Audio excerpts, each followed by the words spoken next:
NBRI और CMAP ने जब इसकी खोज की थी तब इसका नाम BGR-34 नहीं था।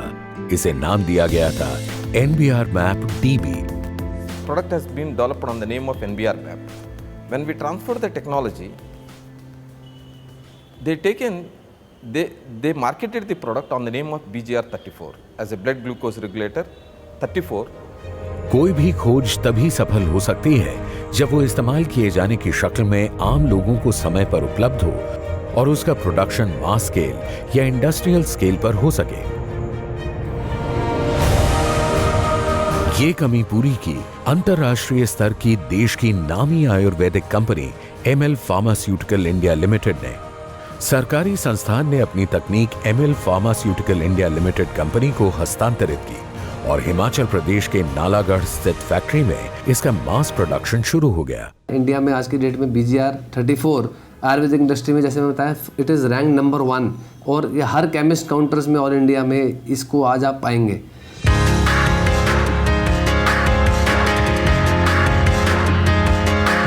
इस शानदार बॉटल और स्ट्रिप पैकिंग की शक्ल में आने से पहले BGR-34 को कई प्रोसेसेस से गुजरना पड़ता है, जिसकी शुरुआत होती है रॉ मटेरियल्स की सोर्सिंग से।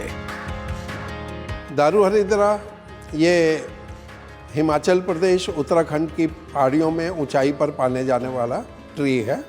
विजयसार ये मध्य भारत और हरिद्वार रीजन में बेस में मिलता है और इसके भी पूरे पेड़ पाए जाते हैं। इसके तने की लकड़ी को औषधि के रूप में उपयोग किया जाता है।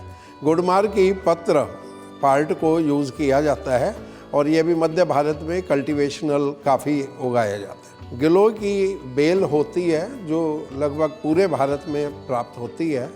विशेषतः बरसात के सीज़न में इसका प्रोपगेशन बहुत ज़्यादा बढ़ जाता है और ये किसी भी सहारे को लेकर अपनी ग्रोथ फैल जाती है पूरी तरह से। और विशेषकर नीम पर चढ़ी हुई गिलोय की उपयोगिता ज़्यादा अधिक होती है। मंजिष्ठा, मंजीठ भी कहते हैं इसको, ये मध्य भारत और दक्षिण भारत में इसकी कल्टीवेशन भी होती है और ये वहीं पाया जाता है। कॉन्ट्रैक्चुअल एग्रीमेंट से हम इसको प्राप्त करते हैं। मेथी दाना लगभग पूरे भारत में पाया जाता है, इसकी खेती होती है और हम फार्मर्स के थ्रू इसको उपयोग में लाते हैं। बेस्ट और सर्टिफाइड क्वालिटी स्टॉक तैयार किए जाने से पहले रॉ मटेरियल्स की क्लीनिंग, वॉशिंग और ड्राइंग प्रोसेसिंग का काफी अहम हिस्सा है। अगली प्रक्रिया में तैयार स्टॉक को इन बॉइलिंग पैन्स में चार्ज किया जाता है ताकि उनसे मेडिसिनल एक्सट्रैक्ट्स अलग किए जा सकें।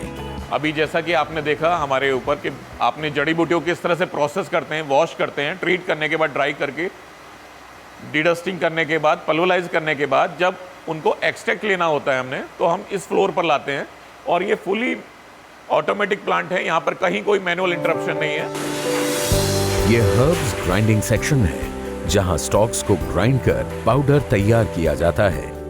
तैयार पाउडर को इस सेक्शन में लाया जाता है जहां मिक्सिंग और ग्रैन्युलेशन का काम पूरा होता है और एक बार फिर उसे ड्राई किया जाता है। अब BGR-34 की गोली तैयार किए जाने के लिए पाउडर तैयार है और ये देखिए, तैयार पाउडर को मशीन में लोड किया गया और फिर टाइप 2 डायबिटीज मरीजों के लिए लाभकारी ये गोलियां बनकर बाहर आनी शुरू हो गईं। लेकिन पैकिंग से पहले इन गोलियों को शिलाजीत कोटिंग और पॉलिशिंग की प्रक्रिया से गुजरना पड़ता है, जिससे गोलियों की लाइफ और गुणवत्ता दोनों काफी बढ़ जाती हैं। अब ये डायबिटीज के मरीजों के पास पहुंचने के लिए पूरी तरह से तैयार है। स्ट्रिप पैकिंग डॉक्टरों तक पहुंचती है ताकि वे मरीजों को ट्रायल के लिए दे सकें और बॉटल पैकिंग देश भर में फैले ड्रग स्टोर्स में, जहां से डायबिटीज के मरीज आसानी से अपने इस्तेमाल के लिए खरीद सकते हैं।